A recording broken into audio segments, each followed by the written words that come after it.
I'm very pleased to be invited to give a talk at this. I when I first ran into Peter's work, I thought, here's a guy who argues about things for ridiculous, what I think was ridiculous views, but I then read Material Beings, and I thought, it's a really, I don't even need to say it, it's a really serious book full of really interesting arguments in it. So I got fascinated by it and got very interested in his papers on free will. Who isn't interested in that issue? And realized that some other things I was interested in have a bearing on that, and it also has a bearing on one of my other big interests, another important philosopher who recognized Peter as an important philosopher, who for me is, well, I was at a party for NYU people. I was mentioning this to Kean the other day, because I think it was Kean who said this, so he denied it. I ran into a group of people, and they were talking about someone. They said, and then the philosopher said that, and then the philosopher said that.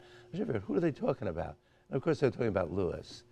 And just by way of preamble, so I'm using Lewis's interest in Peter's arguments about free will that led me to construct a view about counterfactuals and connecting it with some stuff in physics, which I think is really interesting and fruitful. So that's what this talk will be about. Here's basically the plan of the talk. As you might know, Peter said, I think seriously about Lewis's paper, rightly so, that his paper defending compatibilism is possibly the finest essay that's ever been written about any aspect of the free will problem. And while he admires Lewis's response, he doesn't really accept it. And considers that it's still a mystery about how free will can be reconciled with what physics tells us about the world. And I agree there are a lot of mysteries there, but what I'm going to say, well, I'd like to say I hope it dispels some. I'm sure it just will create more. That's a good thing to do, too. So Van Inwagen's right, I think, not to be persuaded by Lewis's argument. But the problem is that Lewis's response is based on a defective account of counterfactuals. So I think Lewis's account of counterfactuals is one of the big things every philosopher learns about it, and learns about possible worlds and world similarity and so on. And it turns out that it really crashes and burns in important and interesting ways, but it's also very interesting and fruitful. And I'm going to say a lot about that. Van Inwagen uses it in his famous consequence argument to show that free will and determinism are incompatible. Somewhat similar ideas are in the rollback argument that we talked about already. Here, I think what I'm going to say provides a way for somebody who really thinks that physics is the royal road to finding about the nature of the world, one of the two royal roads, and that the other one is thinking about ourselves and thinking about other human beings and so on. And that these better be reconcilable with each other, I think. Otherwise, whoever created us really was not a kind being. Okay, but what about counterfactuals? Well, we use them in language all the time. They're very widespread just in our ordinary language, but they became very important in philosophy, especially in the 60s and so on, with the work of Lewis and Stolnacker, who came up with logics of counterfactuals. A little bit earlier, the benighted Nelson Goodman, the first essay in the Fact, Fiction, and Forecast is a very interesting little paper about counterfactuals, in which he said he realized counterfactuals were going to be important to understand what laws are, and laws seem to be important. And he said, well, what is it for a statement like, if I had struck the match, it would have lit to turn out to be true? He said, well, it's not a truth functional connective. That's right. For it to be true, it has to be the case that striking the match entails that the match lights. But of course it doesn't. You need other stuff too. What if you just add a law? No, that won't do it either. because there are no laws that say when you strike matches, they light. But if you've ever been on a camping trip with me, you know that for sure. So there ought to be a bunch of other conditions. What? Well, there has to be oxygen, the air has to be dry, blah, blah, blah, blah, blah, blah. And then Goodman said, oh, okay, so if the antecedent together with a bunch of these other things entail the consequence with the law, then the counterfactual is true. But then he noticed that, look, if the antecedent were true, some of these other consequences might not be true. So, for example, if I were to strike a match, the weather usually arranges it so that it's not dry. So it might be true that if I were to scratch the match, it would not be dry. In which case, you can't include that, but that's another counterfactual. So Goodman called this the problem of cotenability. He threw up his hands and said, you just can't analyze counterfactuals. Oh,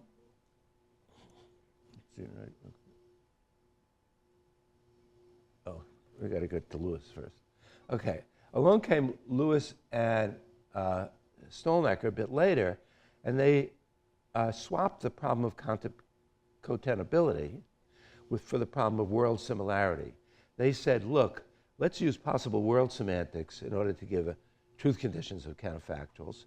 We'll say if it struck the match, it would have lit as true, if it's the case that even though it's not true that you struck the match in the actual world, in some other worlds that they call similar or nearby, something like that, maybe there's a unique one in Stolnaker's view, you strike the match, then it lights.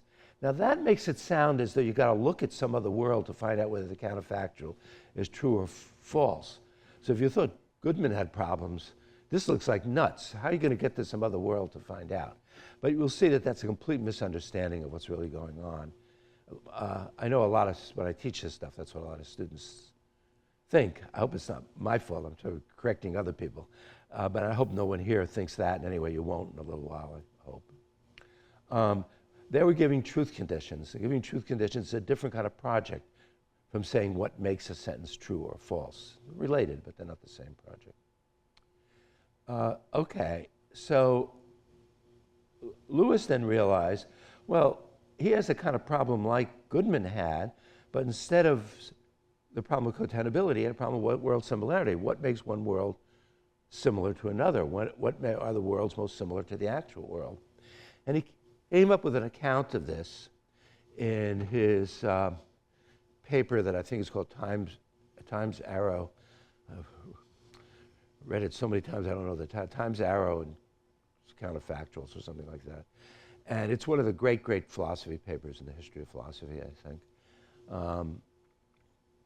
Good. So it's in that paper, he gives an account of what makes one world similar to another world, with a particular eye on the nature of the actual world. I don't think he really thought this particular account of world similarity would apply to all the Meshuggah worlds that he is kind of possible worlds allows for. And in fact you'll see, and I hope if this isn't clear, maybe it'll come up in the questions, his whole account of realism about possible worlds is completely orthogonal to the story about counterfactuals. Okay, so his account is this. In evaluating whether or not one world is more or less similar to the actual world, two features are really important. One is similarity in precise, exact microphysical facts, and the other is departure in the laws of the world. This is just about the actual world, the laws of the actual world. And he thought both of these can be measured as how extent they were. With respect to match and fact, that looks pretty easy. Just do it spatial temporally. And in the second, he thought he should talk about it in terms of two kinds of departures from the laws of the actual world. One is what he called little miracles. He doesn't mean literally they're miracles, because they don't occur in the actual world or in some other world. But it's a violation, a region of space and time where the laws of the actual world are violated in this other world. The other world has some other laws, or if any laws at all. And and how big they are. He never went into a big discussion about what they'd be. And then he called big miracles. That's when they're really big. I think it would have been better if he just talked about it as a matter of degree, because you wondered, well, what happens with medium-sized departures? But this sufficed for his purposes. He then had this idea that with a typical counterfactual, the example that people had in mind then is if Nixon had pressed the button, there would have been a nuclear war. Looking around the room, do I have to tell anybody who Nixon was? And you don't have to know what the button, everyone knows what the button is. Okay, so that was an example of what philosophers were talking about. Lewis thought this would have gotten it right because, look, there would have had to be a violation, a very little violation of the laws of the actual world, a few moments before Nixon being right near the button, a few violations so that molecules or atoms or electrons in his brain move a bit different, which then lead by the ordinary laws to him pushing the button, and then given the way everything else is at the time, all the devices are connected and so on, there would have been a nuclear war. So Lewis thought this got it right. And you can think of many other examples.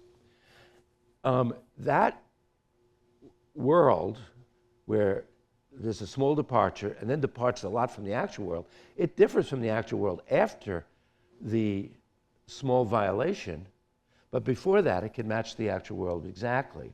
And the violation of law is very tiny.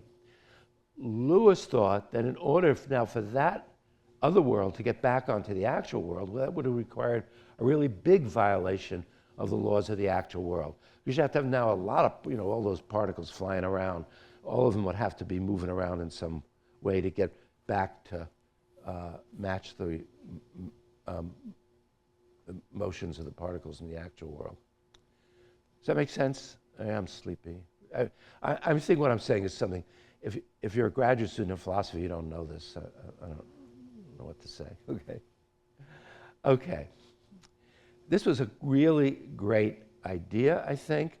When you really thought about it, it seemed to fit in with the logic of counterfactuals, which mirrored the structure of similarity. Everything was looking pretty good. There was a little in-house dispute about whether there's a unique closest world, that's what Stolnecker thinks, or whether, no, there was not even a closest world, just more and more similar worlds, and there could be a lot of them. That's what Lewis thought. But this was a pretty small dispute in this big picture. Okay, now back to counterfactuals a little bit. In philosophy of language now, I used to do philosophy of language, and I don't really know what's going on very well now, but I know that I'm not involved in it, so that I know for sure. And people are much more interested in how people actually speak and use words now. That's a really good thing to be involved in. They got especially interested in cursing, and I've learned a little Hungarian. I don't know why those people who are interested in that haven't come to me to learn about Hungarian curses, but that's the language that you want. But this is not what Lewis and Stolnecker were interested in. Not interested in how people actually use counterfactuals. What they were talking about couldn't be too dissimilar, but they thought that counterfactuals was kind of like the key to understanding a whole bunch of notions that are really central.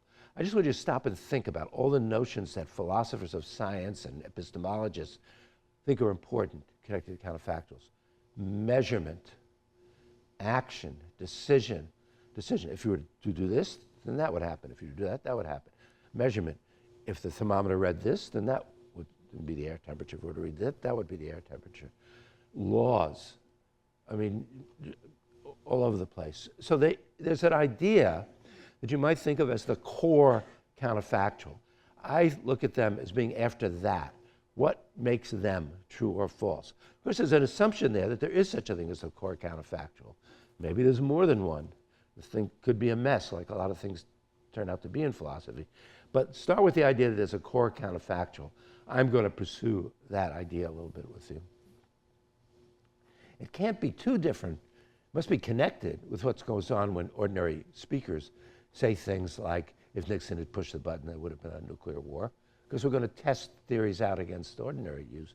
But the real use is going to be connected with these projects in philosophy of science and epistemology. That's my view. I'm just laying my cards on the table. Okay, while I've been talking, you would have been wiser to just read a really wise paragraph about Al Hayek, about what I just said. So I'm going to catch my breath and let you read that.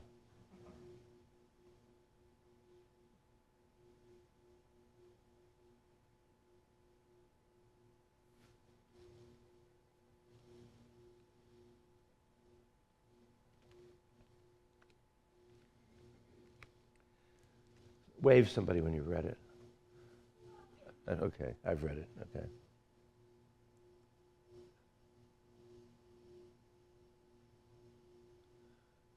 Okay. All right. Okay. Get things a little bit out of order, but it's okay. Well, actually, I said most of the things that we went over stuff that we talked about Lewis's account of similarity. That's good. And his account, like I said, seems to work out pretty well at first. And one of the really interesting things that it did, connects up with a problem in philosophy of physics that philosophers of physics and other philosophers, metaphysicians, should have been interested. Well, metaphysicians have been interested for a long time too. And that is, what makes the difference between the future and the past? I mean, that's a question which when you tell your parents that's what you're interested in, they want to take you out of school, right? Because, I mean, if you don't know the difference between the future and the past, you're really going to be screwed. But you want to know what makes for that. I mean, what's going to be more prevalent than the fact that you can influence things in one temporal direction but not in the other? That you can know a lot more about things in one temporal direction in greater detail than in the other. So this is what makes you a philosopher, getting interested in a question like this. And Lewis thought he had a key to this with his account of counterfactuals. Because his counterfactuals, he thought, had a temporal asymmetry in it, as counterfactuals do. If Nixon had pressed the button, there would have been a nuclear holocaust, but things would have been pretty much the same in the past. If I were to, yell fire, people would run out of the room. More likely they'd just laugh at me.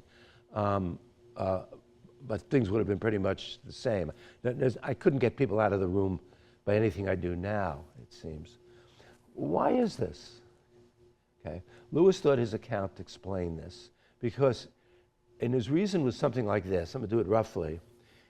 He thinks that our world is such, for some reason, our world is such that it only takes a small departure violation of the laws of the actual world to get things off on a very different path in one temporal direction, but you can't get back to the actual world with a small departure.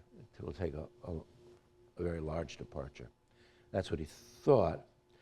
And this would have been a great thing if it worked out right. Some details, but we'll go through it quickly. Okay. Part of the reason that this was a puzzle to philosophers of physics is that the fundamental laws, Newton's laws, it's the same for most ways of thinking about quantum mechanics, and even the ways it's not won't make any difference to this. And it's the same for the standard model. Those people who've heard about something called CPT violation may raise their hands, but don't worry, I'll be able to put your hand down if you complain about this. Our laws of our world are temporally symmetric.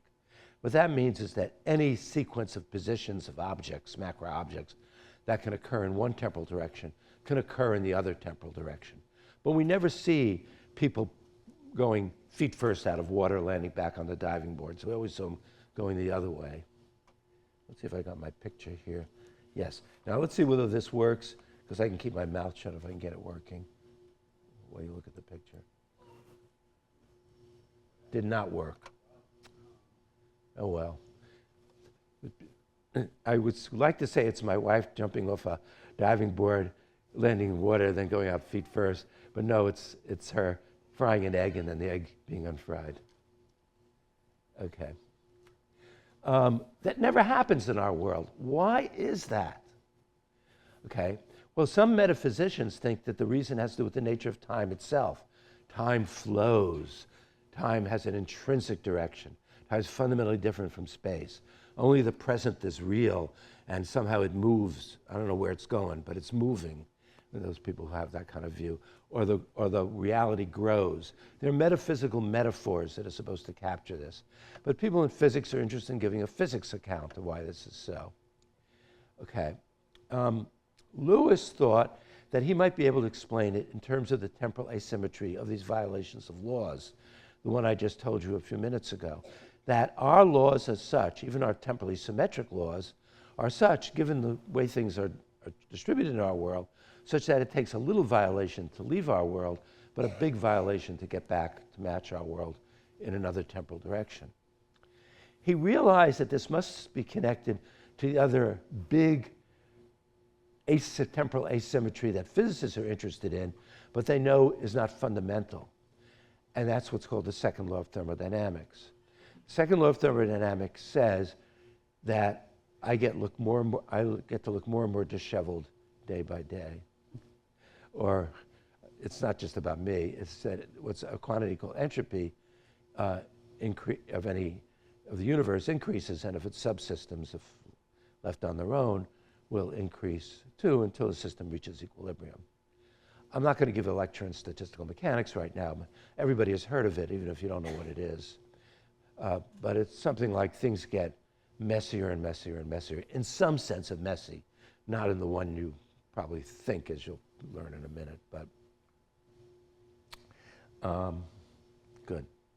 Okay, so Lewis said he thinks there must be some connection between these violations of laws business that gave for the asymmetry of temporal asymmetry of counterfactuals and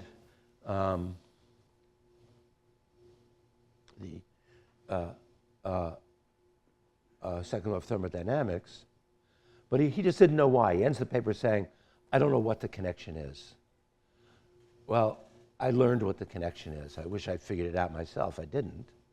But I learned it from my friend and co-author David Albert, and then it was written up, what's really going on here in a beautiful paper by Adam Elga. So those of you who may or may not know about this, you can go look at this if you're interested in it later, and I'll try to tell you a little bit about that. But Dean, can you wave when it's 15 minutes? Okay. And if you say it's 15 minutes now, I'm going to have a fit. I was just going to look at the schedule. We started a little bit late. Okay, Goodman's account has many, many problems. I want to get to this main problem that I just alluded to pretty quickly, but I want to go through some other problems pretty fast. One is a problem. Is Kean here? Yeah, this thing that Kean wrote up nicely in a paper, I believe, among many other things, and that is that Lewis's account, he allows for it to be the case that if you were to do something, the laws would have been violated. Now, if we think about how we really evaluate counterfactuals, that doesn't seem right. So, for example, it makes the following counterfactual true. I think he was too polite to have such an extreme example, but here's a counterfactual.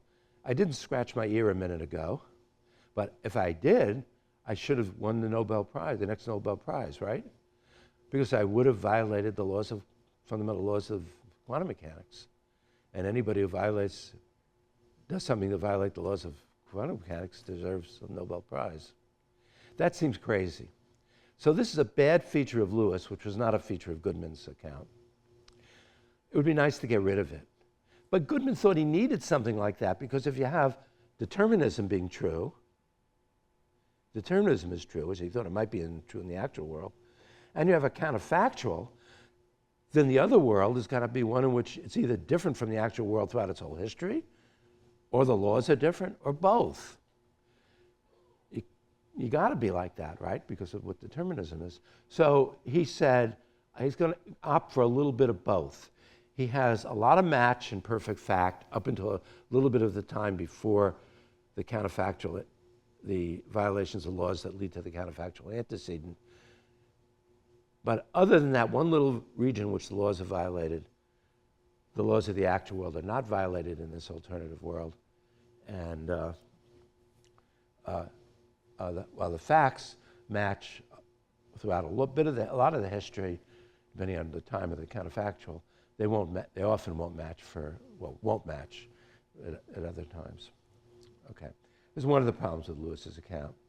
Another, which I'm just going to mention and not dwell on because it leads to whole papers and arguments, and Al Hayek has written a paper now, which he hasn't even published, but it's been cooking around for, 12 years. It's now about 150 pages long, so you don't want to hear that talk. But he argues that most counterfactuals are false. Why is that? Because he takes physics seriously. And here's a fact which comes from statistical mechanics. When physicists went around trying to make sense of thermodynamics, this second law of thermodynamics, thinking that the world is really made up out of a lot of particles or fields moving around, they realized they had to introduce probabilities into the story in some way. And the way they did it would make the following possible. That if I were to throw a ball on the floor, you would say it would bounce, right? Well, I do think that's what we'd say in ordinary English. But what the fundamental laws say is that there'd be a teeny probability that it would go right through the floor. So if you were to say it would bounce, and that requires it being, the consequence being true in all the worlds, it's just not going to work out.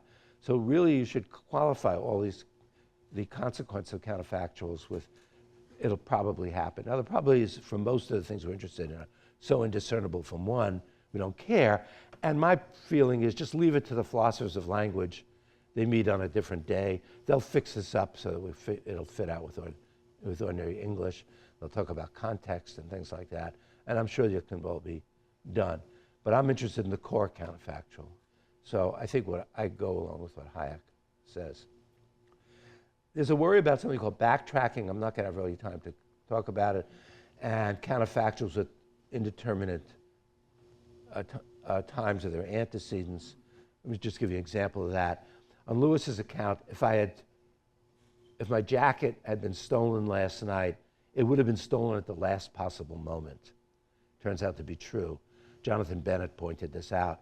This doesn't seem right because it was, lying there on the table for a few hours. It could have been stolen at any time in between. Why the last possible moment? But Lewis requires match for as much in history for as much as possible, so you want this violation of law to happen at the last possible time.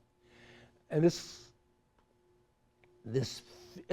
feature of physics, although I studied physics, I didn't realize it till David Albert pointed this out to me, that pretty much if you follow the ordinary laws, whether quantum mechanical or Newtonian, pretty much anything, like if you were to shoot, I don't know, whatever, a missile or the planets, it is a small probability that the moon, all the particles of the moon move in some peculiar way and form the face of Donald Trump tonight. I'm sorry, it's early in the morning. There's a teeny probability of that. As bizarre as that is, we can talk about this in questions if you're doubting this. Just as long as you keep the number of particles the same, they could form the shape of the moon now and then be moving with velocity. So enough of moving velocity so in a little while they end up looking like Donald Trump. Just, these are very rare. The measure is 0, so the probability is indiscernible from 0.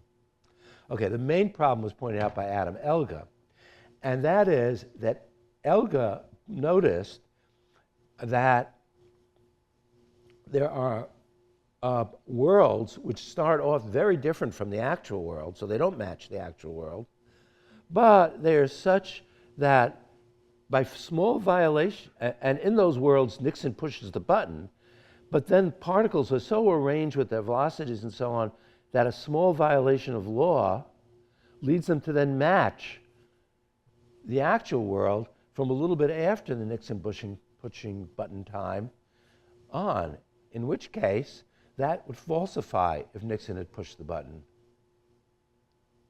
There would have been a nuclear war.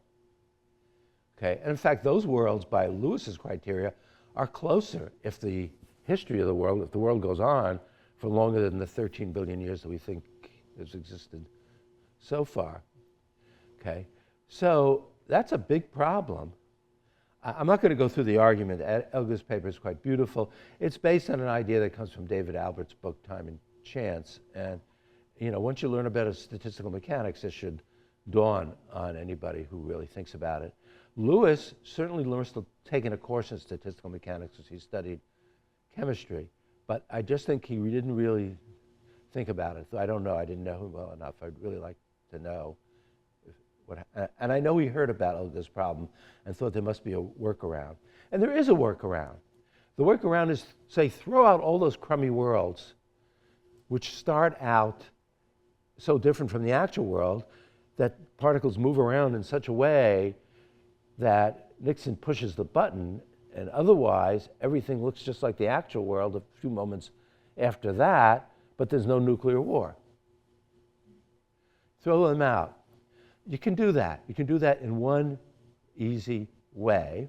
It's the same way that you get the second law of thermodynamics out of deterministic Newtonian or quantum mechanics.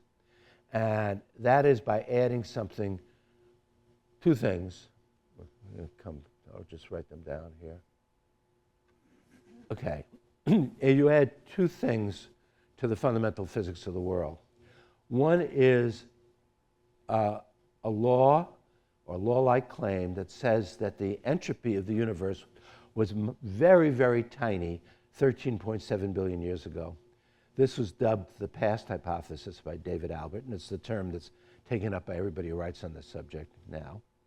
It's a claim that says that the entropy of the universe is very tiny, plus a few other things about the universe that are macroscopic. So it's a macroscopic law. And then you have a probability distribution over all of the microscopic states that could realize that, like the exact positions and velocities, if we're in Newtonian mechanics, of all the particles in the universe. There are a lot of particles in our universe. I don't know how many, but for the universe that's observable, it's about 10 to the 80, someplace between 10 to the 88th and 10 to 100th, and that's a very big number. These three ingredients, I think, though I'm not going to argue for this now, make for a whole unification of all the sciences. But right now I'm interested in how they affect the account of counterfactuals, and then what it has to do with Peter van Inwagen and the problem of free will. Yeah. Okay, here's what the universe looks like macroscopically, according to this thing. Incidentally, the name of this little system is called the Mentaculus, and the name is taken from a Coen Brothers movie. It's written on this T-shirt because I ran a summer school about it this summer. The Mentaculus was some minor character in the movie is scribbling in a book, and someone asks him what the book is, and he says to the Mentaculus. The minor character is clearly out of his mind, and someone says, well, what's that? He says, it's a probability map of the universe. Well, that's what the Mentaculus is. This is in my thing.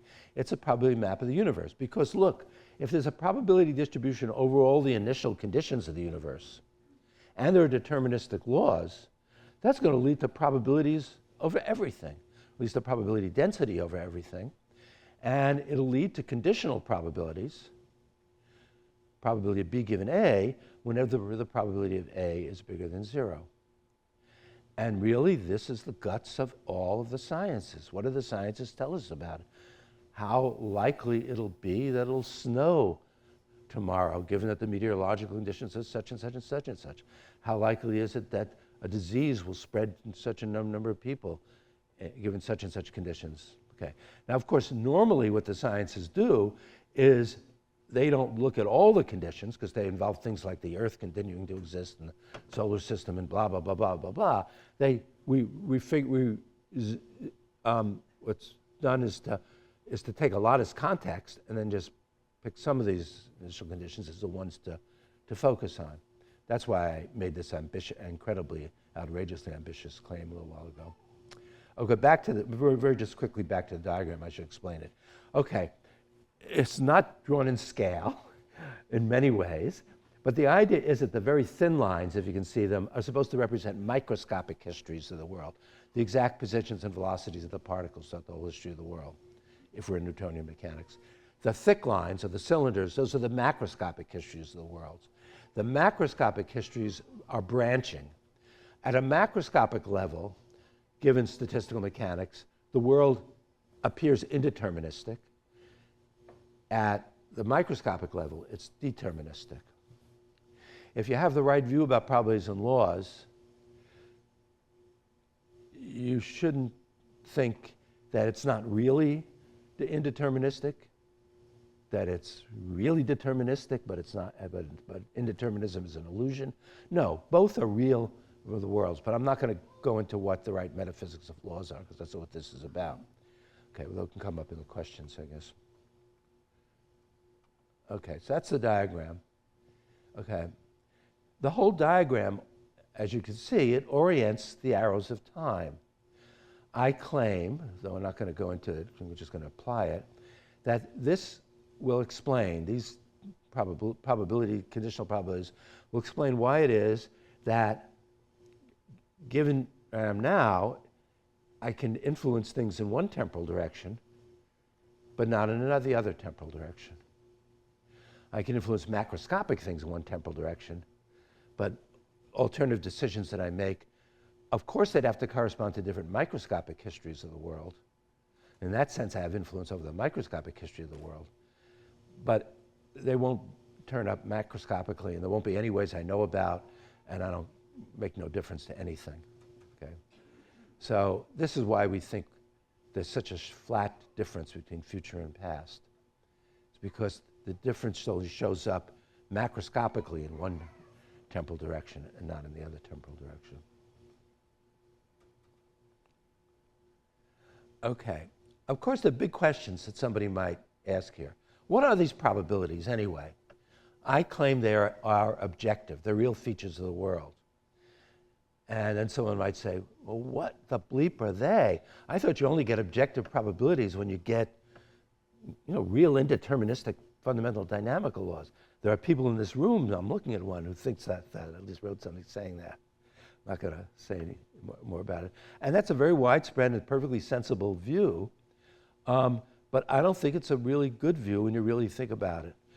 I think we want a notion of probabilities that applies even when probabilities, or even when the fundamental dynamical laws are deterministic, as they are in statistical mechanics. But I think they're objective. 10. Good, that's good. We'll get them. Okay. We could talk a little bit more about that later. Okay, quickly now, the account of counterfactuals. I set things up to now have an account of counterfactuals which solves all the problems that Lewis's has. I know I did not go through the problems in a way to really nail them down. I convince you these are all terrible problems with Lewis, but we can talk about it. But I think this account fixes it up. And it's a very different account from Lewis's on the surface, but it gets what Lewis wanted, and it doesn't have this problem that Elga pointed out with him, with it. I call it the Mentaculous account of counterfactuals.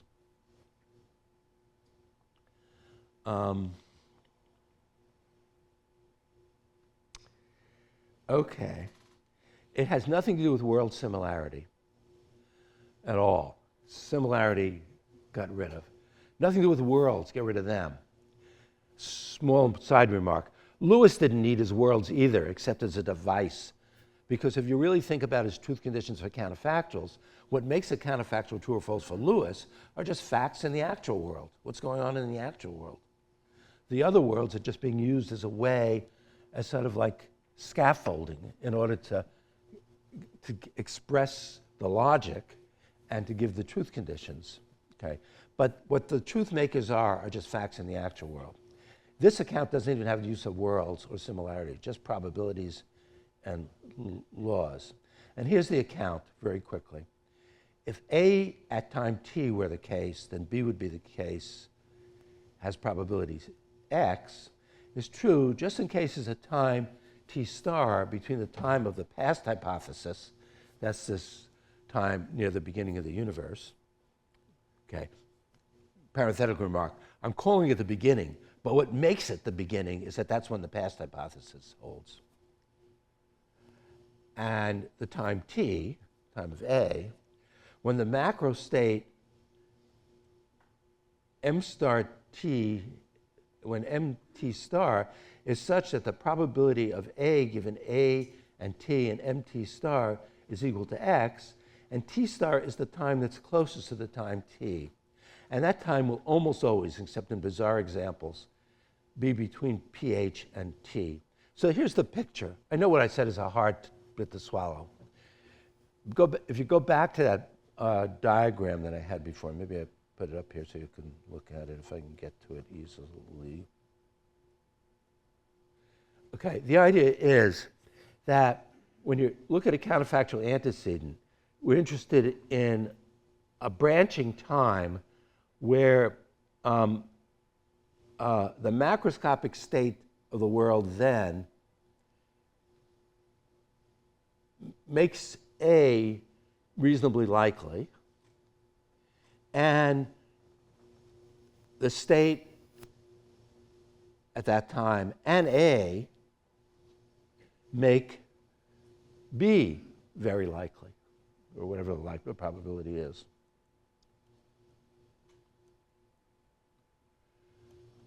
Okay.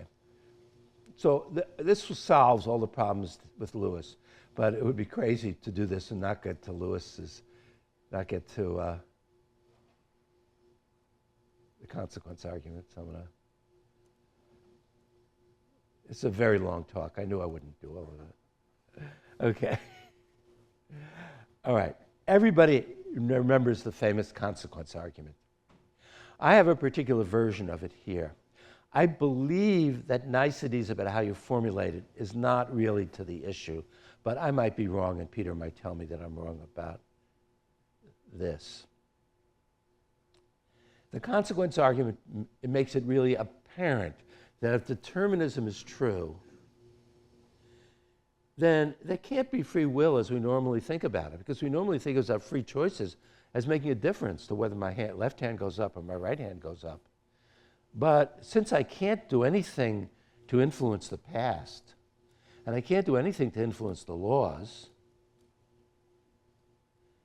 and since the past and the laws entails where my hands are going to be later, even if somehow someone said you had free will, maybe it doesn't even exist in physics, it's in the mental realm, what good does it do me if I want my hand to push the button on the elevator? That's what I take to be the guts of the consequence argument. There's a lot of niceties with principles with Greek names, but I don't think we really care about that here. That's the main idea. Now, what is influence? Well, influence is counterfactual dependence. It can influence something. If you were to do this, it would make a difference to that. And I can influence which floor the elevator goes, because if I were to press button one, it would go to the first floor, or very likely go to the first floor. Remember the moon. If I were to press button two, it would very likely go to the second floor. Okay. The claim here now is the past doesn't counterfactually depend on my decisions. The laws don't counterfactually depend on my decisions.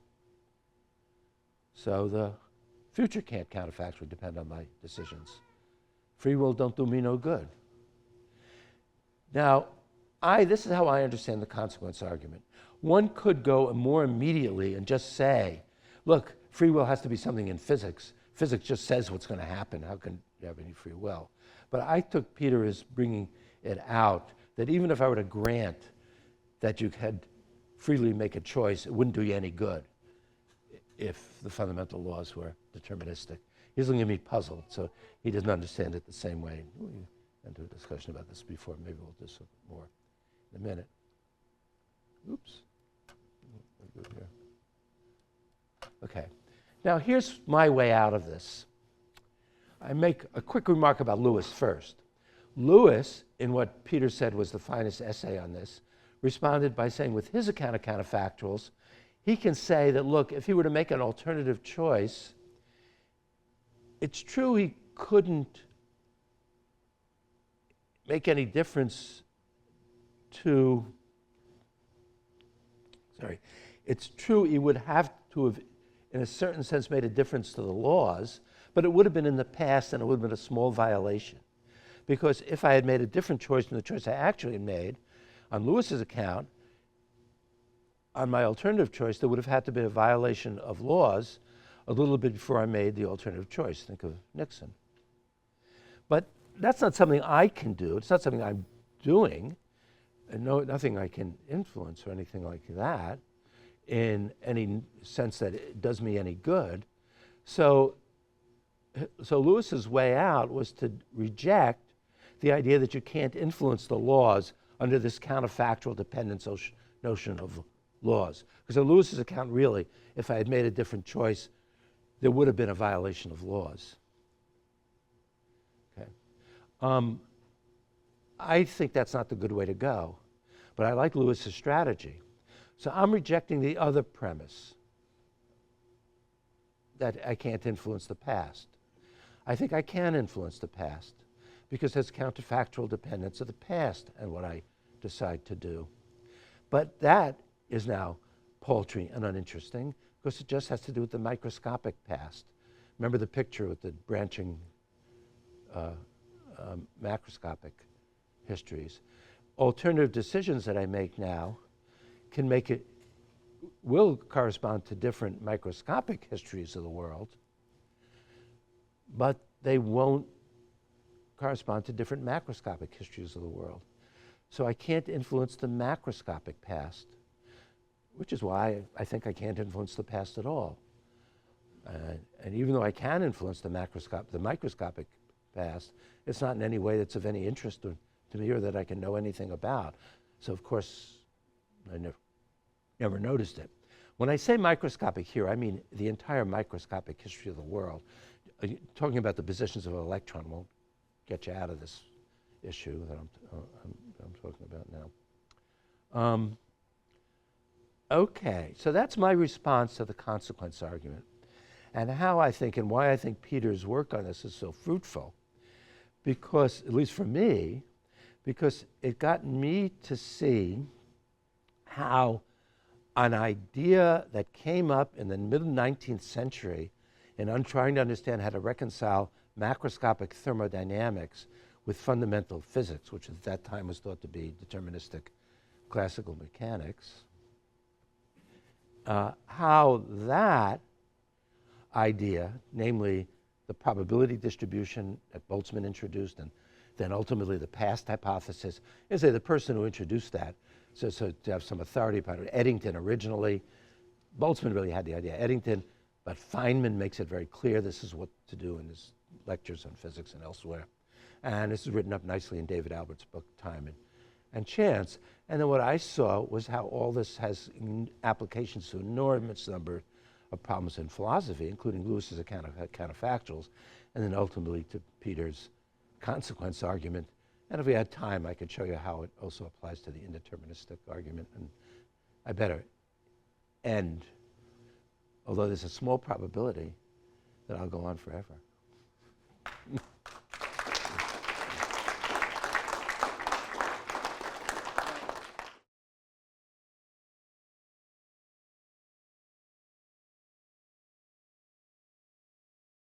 Well, yeah, I know the argument, of course.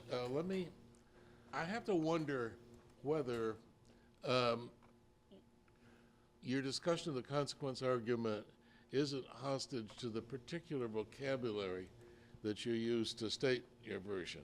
So let me try to state the consequence argument in other vocabulary and see how you would adapt your remarks to that. So let's suppose determinism is true, and I'm not going to raise my hand a moment from now. Am I able to raise my hand? Dean, I've got to see Barry's face when I talk. I got to see the face of the person I'm talking to. Shoot. And we're out of batteries. So you'll have to just speak up. Okay. So, all right. The question is, it's determined that I won't raise my hand a moment from now. Am I able to raise my hand? Then. Can I ask the question, well, what would things be like if I did? Well, so we look at a possible world. I don't even care how similar It is just a possible world in which I raise my hand. But it has to be a deterministic world like ours. And let's say the laws, and we agree the laws would be the same in this world. So, oh my goodness, then the past is different. So I'm in a and not just different a few seconds ago, but different a million years ago. So I'm saying I'm able to get into a situation where the past was different a million years ago. Okay, that's now, and then the consequence argument just says, yeah, can't do that. You're not able to get into a situation where the past was different from the actual past a million years ago. But now, how would you adapt? You can. Yeah, right. That just doesn't seem very plausible. And the reason has to do with people called metaphysicians. It's because the vocabulary of metaphysics has taken over from the vocabulary of physics. Okay, and people think about using determinism as meaning something like determined, that gotta be the case. And because they think about time as flowing. Well, I didn't do either of those things. Well, I'm digging under, I'm doing a little archaeology. Okay, so what I think is this, I think you can. I think you're perfectly able to do something such that you're doing it makes it the case that the past would have been different from the very beginning, not the macroscopic past. Yeah, I agree. It's really tiny, the difference. It's not the tiny part. 60, it's going to have 70, to do with the whole. 60, 70 decimal places of zeros to get the difference. Yes, that's right. And you can do that when we understand what the world is, what the physics. I don't deny that. There's where I agree with you. It's this difference that is, you have to be numerate to appreciate the difference, the size of the difference. It's not the smallness of it, it's also the vastness of it. So it has to do with every one of those 10 to the 88th. And although 88 doesn't seem like a big number, 10 to the 88th is a very, very big number. Particles, if we're in Newtonian, in our visible universe. That and the velocities. That specious figure for the number of particles in the. And the velocities and positions of every single one of them. And it's some.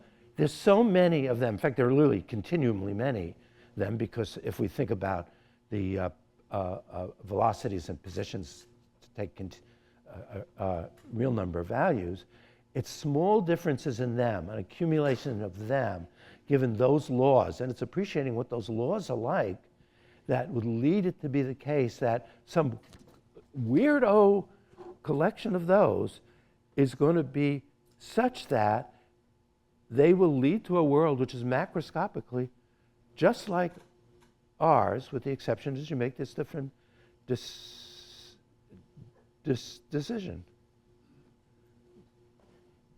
Yeah, I accept everything you say. I just don't think I can do that. You know, people can do.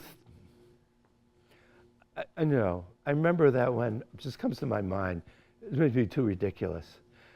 When first time I ever went diving off a diving board, my father really wanted me to be a real man and jump up the diving board. It was like 8 feet off the ground, off the water. There was water underneath, at least. Well, it wasn't an Abraham Isaac story or anything like that. And I said, I just can't do it. I can't do it. I can't do it. I can't do it. But eventually, I did it. No, I mean, I don't know what else to say. I do think, look, I think there are two attitudes to take. There are deep philosophical mysteries. I agree with that. And I think you hit on one of the deepest. And part of the way the mystery grew up, it's a mystery on its own. But once we learned more and more about the physical world, which we learned from another department in part, but philosophers massage it and understand it, we realized, gee, it looks like the mystery is even deeper than I thought. There's irreconcilable. I would say, just like Wilfrid Sellers said, the real problem of philosophy is reconciling the scientific with the manifest image of the world. That's what I think, at any rate. And I think there's a real reconciliation problem. But ultimately, if you see that there is a way that you can reconcile and have almost everything that you thought, you should say, I can do it. I can jump. Some of the premises in your reconciliation. But which premise? Reconciliation perfectly. But just don't accept it. which is the premise you don't believe is that the microscopic past counterfactual depends on my decisions. I mean, that's not the way I put it, but I would want to restate that, but yeah, that's the right proposition. What about other counterfactuals, like if the stone were over there, such and such would have had to have been the case in the past? I don't think the stone is able to do anything, so it may not be relevant here. If the stone were over there, the past would have been. Would have had to have been different too. Well, look, I don't deny that if I raised my hand, the past would have been different. Okay. It's just you don't think you can. I don't, that's why I think I can't raise my hand. Okay. So ultimately, I'm going to stop.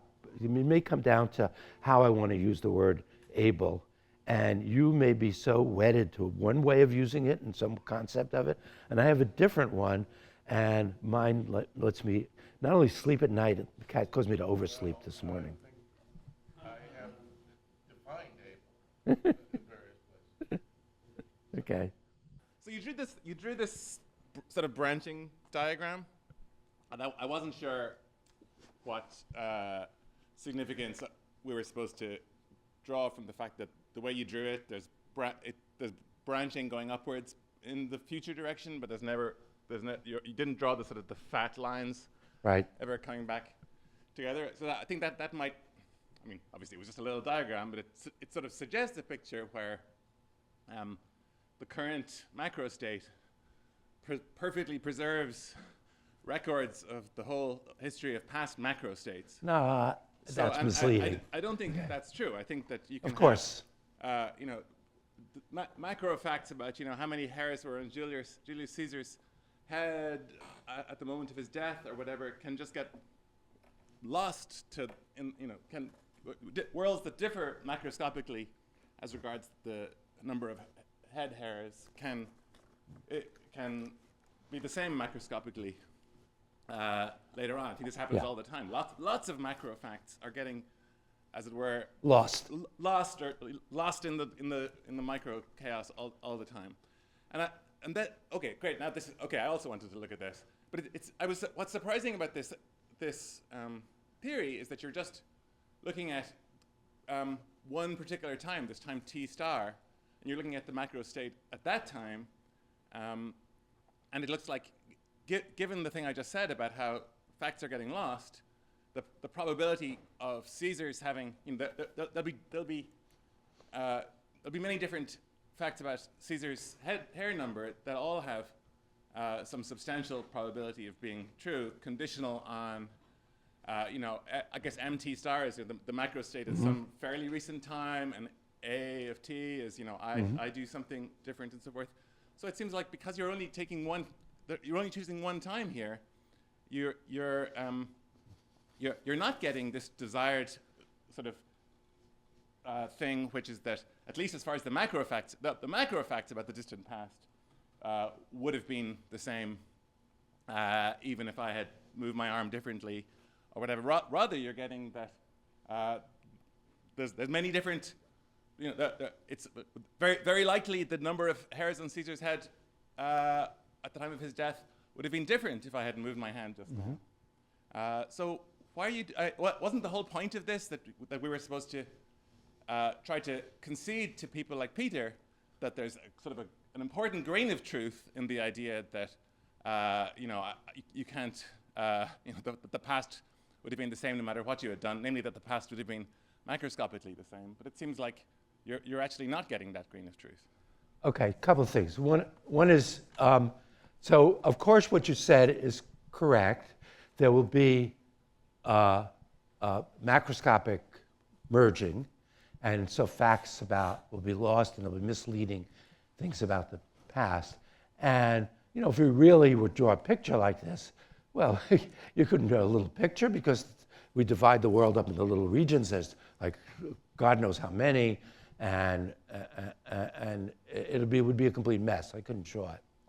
The main idea is this: because this whole account makes an assumption that the macroscopic state of the world 13.7 billion years ago is a very, very special state, a very, very tiny entropy.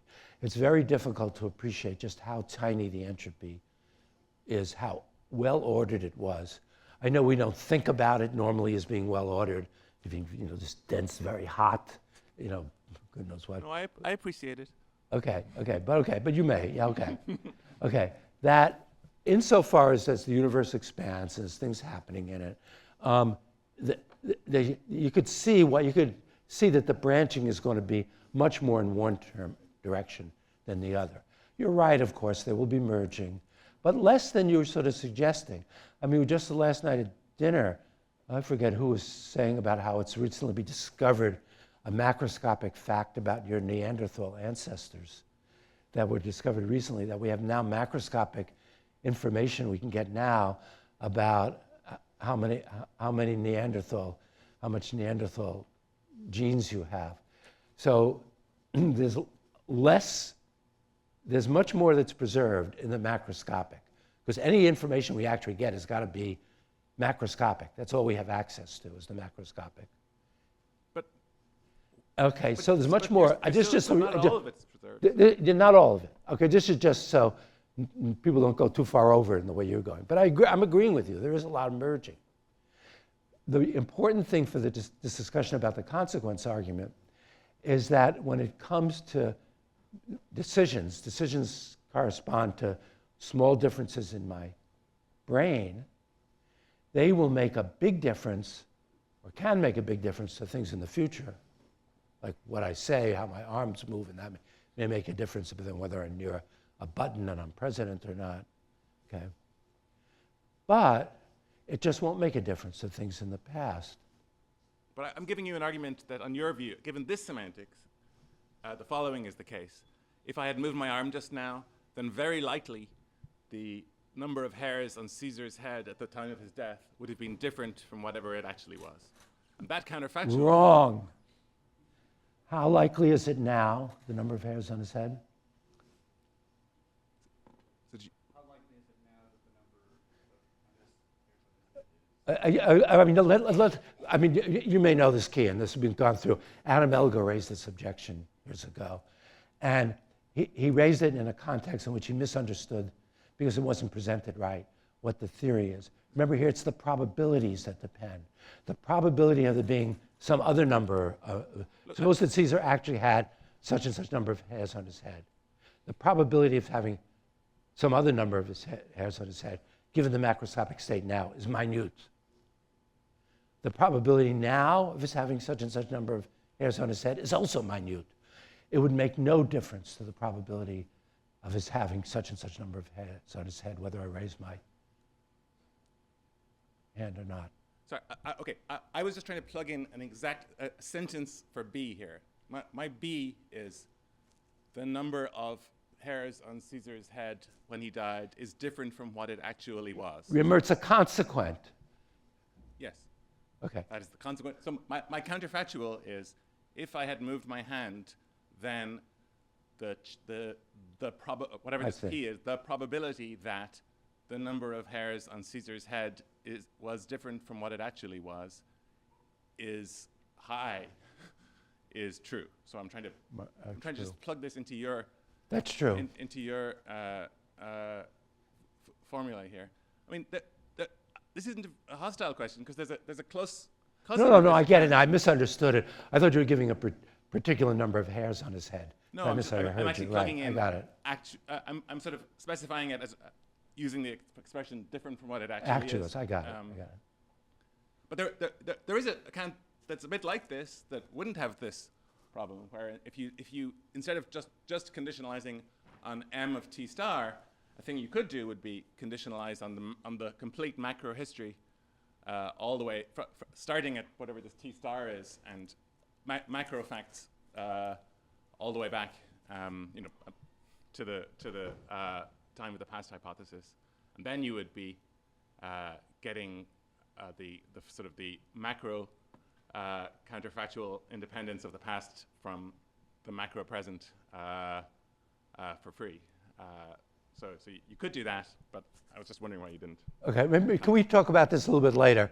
I'm sorry, I really misunderstood what your consequent was at the first, because I just thought you were giving Elga's point. Okay.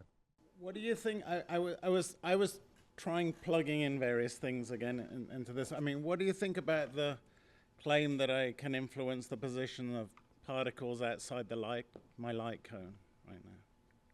That you can influence a particle. The position of particles outside my light cone by scratching my nose. I don't think you can do that. Right, so but I'm plugging in the sentence like, take some particle Jones. Jones's position, almost certainly Jones's position is different to where it actually is. I was having the same structure of sentence in my head, and then I just run through this. And when you run it through, given the macro state, and it's almost certain that the position of Jones is different to how it actually is. No, I mean, if you just run through just running through the numbers. I'm looking at this. Yeah, so I get to influence. I'm not sure I'm understanding, John. Let's start this all over again. So you're thinking. What's your antecedent? I'm going. If I just scratch my nose, then almost certainly the position of Jones would have been different to how it actually is. Now, maybe I'm calculating it wrong, but I'm just trying to grind that through that machinery. Why do you say almost certainly? Well, because, what's that? I think that's definitely true. Yeah, because you've got, M is far enough from the current well, time. M is just a macro state, so the macro state, how likely is it on that macro state that the Jones is where it actually is? In his exact position. Yeah. It's just going to be very unlikely. So almost certainly, Okay, I get you get the point. It's sort of, So it looks like you can influence, the exact same move that you're making to fend off That's true. Peter has me but you can't get influenced him by. any. That doesn't sound like the sort of thing physicists You're say. getting this out of using the phrase different from where it actually was. I'm getting it Get out him of in- your get him- account get of him- influence, your own Why don't you account of decide? influence. Why don't you decide where you want them? And Right. tell me how you're going to get them there. Right. All I'm saying is you rescue yourself from Peter by saying I can influence the past. And all I'm saying is by the very same considerations, I can influence particles outside my light cone via the exact same machinery you presented. In that sense, that it can be different from where it actually was. That's right. I don't have a problem with that. I was worried about the influence on the past being larger than you were portraying it, because and it might depend on what we mean by sufficiently large in your account, and I don't fully have my head around the whole thing, but is it going to be like this?